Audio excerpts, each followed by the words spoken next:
Hello everyone, I am doctor Kanishka Kaushik. Welcome you all on toppers top. So toppers top पे हमारी EPFO की revision series शुरू हो चुकी है और उसी के साथ जो है हमें पता भी होना चाहिए कि एनफोर्समेंट ऑफिसर अगर हम बन जाते हैं उसके बाद हमारी लाइफस्टाइल किस तरीके की होती है। तो इस वीडियो में हम डिस्कस करेंगे कि आपका जब ज्वाइनिंग होता है एज एन एनफोर्समेंट ऑफिसर, उससे लेके बाद में आपके ऊपर क्या रिस्पॉन्सिबिलिटीज़ होती है, कैसे आपकी ट्रेनिंग होती है, क्या वर्कलोड होता है, क्या सैलरी, प्रमोशंस, बेनिफिट्स आपको मिलते हैं, तो वो सभी इसमें डिस्कस किए जाएंगे। और ये वीडियो आपके लिए एक सोर्स ऑफ मोटिवेशन होना चाहिए क्योंकि ये लाइफ आप चाहते हैं जिसके लिए आप अभी हार्डवर्क कर रहे हैं। तो चलिए वीडियो को शुरू करते हैं।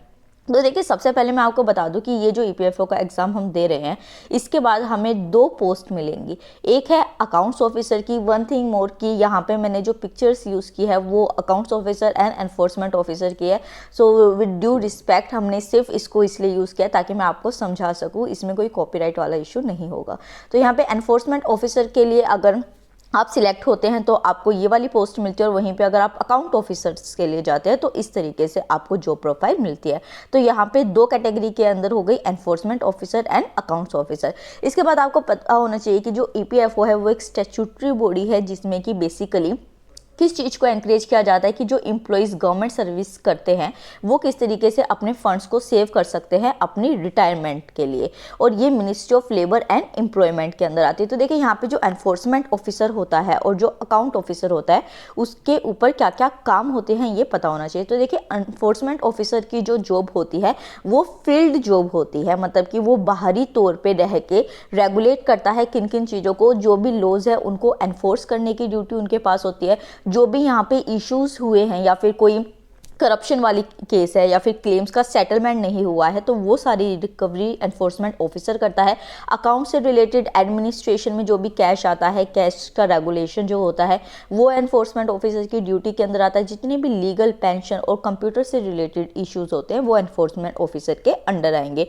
वहीं पर अगर हम बात करते हैं अकाउंट्स ऑफिसर की, तो अकाउंट ऑफिसर जो होता है वो एक डेस्क जॉब होती है, मतलब कि इनको ऑफिस के अंदर रह के काम करना होता है। और ये किस तरीके के काम करते हैं, ये बेसिकली जो कैश बुक्स होती है उनको मेंटेन करते हैं, बैंक स्टेटमेंट्स हो गए, वेरिफिकेशन, एमआईएस रिटर्न्स है, कोई क्लेम सेटलमेंट है, तो ये सारे फंक्शंस अकाउंट्स ऑफिसर के होते हैं। तो बेसिकली आपको समझना है कि जो एनफोर्समेंट ऑफिसर है वो फील्ड वर्क है और वहीं पे जो अकाउंट्स ऑफिसर है वो है ऑफिस जॉब आपकी। तो ये इन दोनों के अंदर फ़र्क है। तो अगर हम बात करते हैं कि ये दोनों जो जॉब प्रोफाइल है उनका नेचर और स्कोप क्या है, तो ये डिपार्टमेंट टू डिपार्टमेंट जो है वो वेरी करता है कि किस डिपार्टमेंट में आपकी पोस्टिंग हुई है, और ये डिपेंड करता है कि आपकी रैंक क्या है, आपके एग्जाम जो मार्क्स हैं वो किस लिए आए। तो अगर आपको मान लीजिए ये चाहिए कि आपको अपना होम टाउन चाहिए, तो उसके लिए आपको ये भी इंश्योर करना पड़ेगा कि आपके एग्ज़ाम में जो मार्क्स हैं वो अच्छे हैं, क्योंकि पहले प्रायोरिटी जो है वो उनको दी जाएगी जिनके मार्क्स जो है वो ज़्यादा आते हैं। ठीक है, तो यहाँ पे बेसिकली रीजनल ईपीएफओ ऑफिस जो होते हैं वहाँ पे डिफरेंट सिटीज़ के अंदर ये होते हैं, वहाँ पे आपको पोस्टिंग मिलती है अकॉर्डिंग टू योर रैंक। ठीक है, ये हम देख चुके हैं। उसके बाद डिस्कस करते हैं हम ट्रेनिंग के बारे में। तो देखिए, क्या होता है कि जैसे आप मान के चलिए कि 1 जनवरी को, जस्ट मैं एक आपको हाइपोथेटिकल सिचुएशन दे रही हूँ, तो 1 जनवरी को जो है आपका ज्वाइनिंग डेट शुरू हुआ, तो 1 से लेके 25 जनवरी तक जो आपका होगा, मतलब 25 डेज़ का आपको टाइम दिया जाता है कि आप जाके ज्वाइनिंग करें वहाँ पे। उसी के साथ अगर आप पहले सर्विस कर रहे होते हैं तो आपको अपना एक सर्विस में जो भी आपने रिज़ाइन लेटर दिया होता है तो वो आपको वहाँ सबमिट करना होता है कि पहली वाली जो सर्विस है मैं उसको पूरी तरीके से छोड़ चुका हूँ, और 25 डेज़ का आपको टाइम दिया जाता है। उसके बाद आपकी ट्रेनिंग होती है। ट्रेनिंग जो वो आपकी होती है वो पडनास में होती है, जिसको पहले नाट्रास के नाम से भी जाना जाता था। और ये जो आप अपने सामने देख रहे हैं, ये इतना सुंदर बिल्डिंग जो आप देख रहे हैं, इंफ्रास्ट्रक्चर, ये आपके ट्रेनिंग सेंटर ही होगा जब आप ईपीएफओ का एग्ज़ाम क्लियर करके जाएंगे। और इसी के अंदर जो है आपका एक फिक्स ड्यूरेशन के लिए ट्रेनिंग होगी। ट्रेनिंग के अंदर जो है आपको इस तरीके से एक पूरा आपका बैच होगा, जो कि बेसिकली जब आपकी कंप्लीशन हो जाएगी ट्रेनिंग की, उसके बाद पोस्ट आपको किया जाएगा जहाँ भी आपका जो है होम टाउन या फिर जो भी आपका ऑफिस है वो अलॉट होगा आपको। इसी के साथ जब आपको जो प्रोफाइल मिल जाएगी तो आपको खुद की एक स्टैंप मिलेगी, जिसमें कि आप, क्योंकि हमें भी पता है कि यूपीएससी के अंदर बी ग्रेड ऑफिसर का है, तो बी ग्रेड ऑफिसर्स जो होते हैं उनको खुद की स्टैंप मिलती है। और ये बहुत ज़्यादा जो होता है प्राउड मोमेंट होता है कि जब आपको अपने नाम की स्टैंप मिल रही है और आपके स्टैंप से ही कोई जो पेपर है वो वेरीफाई हो रहा है, तो इस तरीके के ऑफिसर्स को मिलता है। उसके बाद जो है यहाँ पे अगर हम गवर्नमेंट व्हीकल की बात करते हैं, तो अगर आपके पास खुद का व्हीकल है तो उसके मेंटेनेंस के लिए और जो मोबिलिटी बेनिफिट्स होते हैं, चार्जेस होते हैं, वो गवर्नमेंट आपको पे करती है।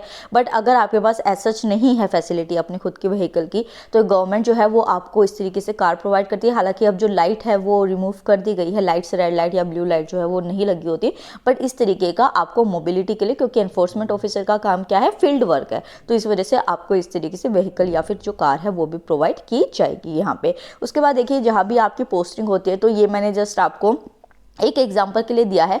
हर सिटी में जो ईपीएफओ ऑफिस होता है, जो कि आपका ऑफिस होगा, जहाँ पे आपका डिपार्टमेंट होगा, खुद का आपका जो होगा चैम्बर होगा, एक कैबिनेट होगा जहाँ पे लोग आपसे आएंगे, इंटरेक्ट करेंगे, तो इस तरीके का जो होगा आपका एक ऑफिस होगा जिसके आप जाके हेड होंगे, ठीक है।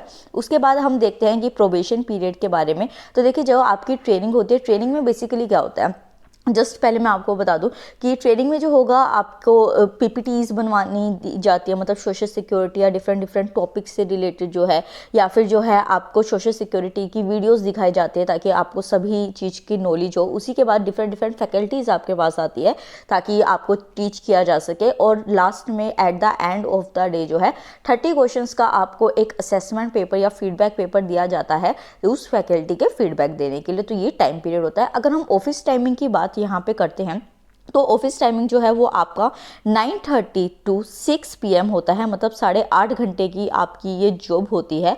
और उसी के साथ जो ट्रेनिंग टाइम है हमने डिस्कस किया, तो ट्रेनिंग टाइम इससे थोड़ा कम होता है, वो आपका 9 से 5 बजे तक का होता है। और इसमें डिफरेंट डिफरेंट जो है कल्चरल प्रोग्राम्स भी होते हैं और एक्टिविटीज़ भी होती है, ठीक है।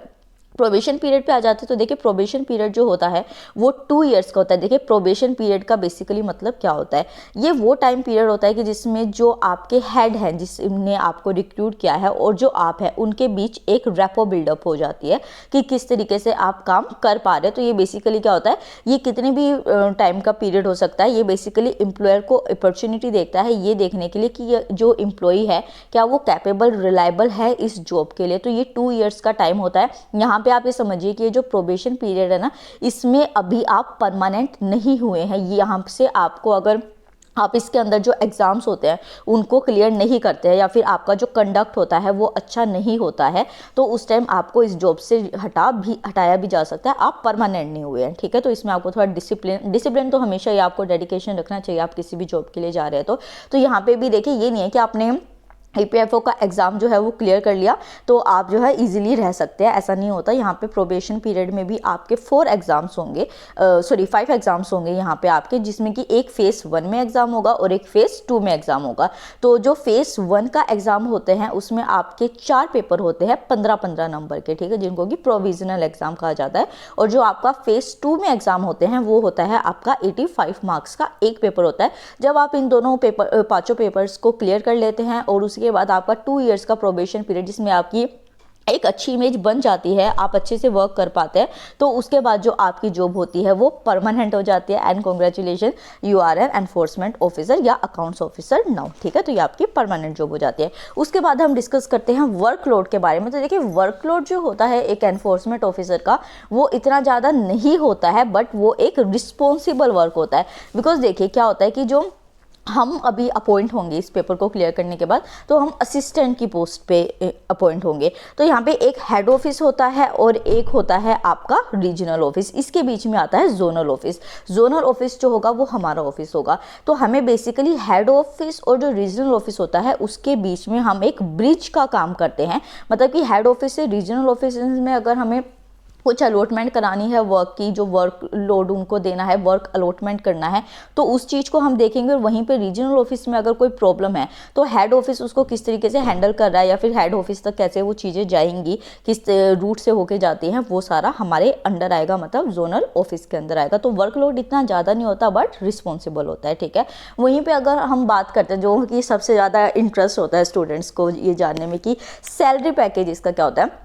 तो देखिए एक लमसम अमाउंट जो मैं आपको बताऊं तो 65,000 कुछ 929 रुपीज़ जो होते हैं वो टोटल आते हैं एक पर्सन के, जो भी हमारा अभी पे स्केल चल रहा है उसके अकॉर्डिंग। और डिडक्शन होती है इसमें कुछ फंड्स की, तो उसके बाद आपको टोटल अमाउंट जो है वो 60,000 से, मतलब 60,500 600 कुछ ऐसी सैलरी आपके हाथ में आती है। तो जब आप एज एन एनफोर्समेंट ऑफिसर लगते हैं, अपॉइंट होते हैं, जस्ट अभी हम जहाँ पे अपॉइंट होंगे तो हमारा जो बेसिक पे स्केल होगा वो 9300 से 34,800 तक होगा, जिसपे कि फिर हमारा ग्रेड पे जो होगा 4800 होगा और लेवल 8 पे हमारी ज्वाइनिंग होगी। वहीं पे अगर असिस्टेंट पीएफ कमिश्नर, ये एक चीज़ आपको याद रखनी है कि जो प्रमोशन होती है वो 4 साल के बाद होती है, तो मतलब 4 साल बाद जो है हमारा ये जो पे ग्रेड्स हैं ये बढ़ते जाएंगे। तो 4 साल बाद एनफोर्समेंट ऑफिसर के आप असिस्टेंट पीएफ कमिश्नर बनते हैं, जहाँ पे आपका पे स्केल जो है वो 15,600 से लेके 39,100 रुपीज़ तक हो जाता है और ग्रेड पे 5400 हो जाता है, जो लेवल 10 के अंदर आता है। वहीं पर फिर 4 साल बाद आप रीजनल पीएफ कमिश्नर सेकेंड बन जाते हैं, मतलब ग्रेड 2 बनते हैं। तो यहाँ पे यही आपका रहता है जो पे स्केल होता है, पर जो आपका ग्रेड पे होता है वो बढ़ जाता है और 6600 हो जाता है, लेवल 11 के अंदर आ जाता है।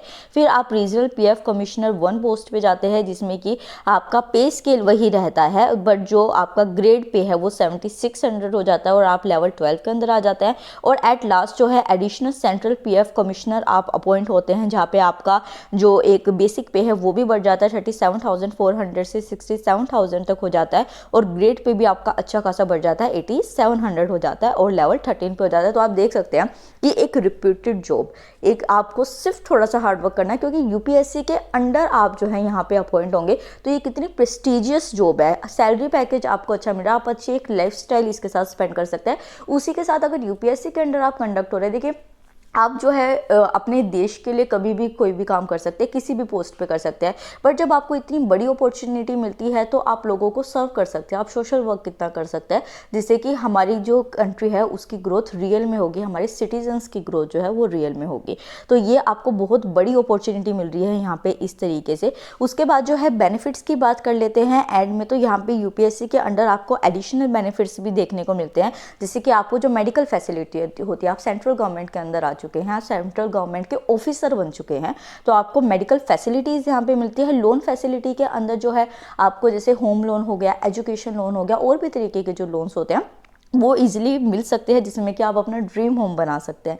ग्रेट्युटी आपको मिलेगी, प्रोविडेंट फंड की आपको बेनिफिट मिलेगा, मोबाइल फैसिलिटी जो मैंने आपको बताया कि आपको कार मिलती है मोबिलिटी के लिए, और इंश्योरेंस जो है ये आपके बेनिफिट्स के अंदर आते हैं। तो ये सारी चीज़ें हमने डिस्कस करी बेसिकली कि किस तरीके से ट्रेनिंग पीरियड होता है वो होता है। तो अब जो है अपनी बेल्ट्स को बिल्कुल टाइट कर लीजिए, जनवरी जो है वो एंड होने वाला है, मई स्टार्टिंग में हमारा पेपर है।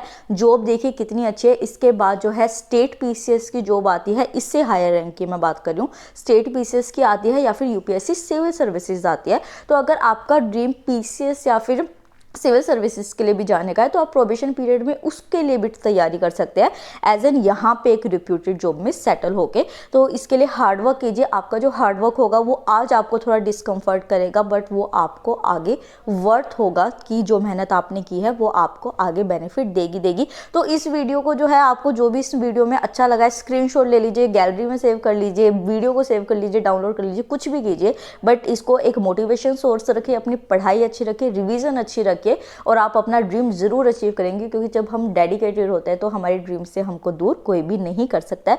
तो आई होप आपको ये वीडियो ज़रूर पसंद आएगी। तो don't forget to like and subscribe अगर आप नए हैं चैनल पे, और यहीं पे आपको ईपीएफओ की और वीडियोस भी मिलती रहेंगी ताकि आप अपने गोल को अचीव कर सके।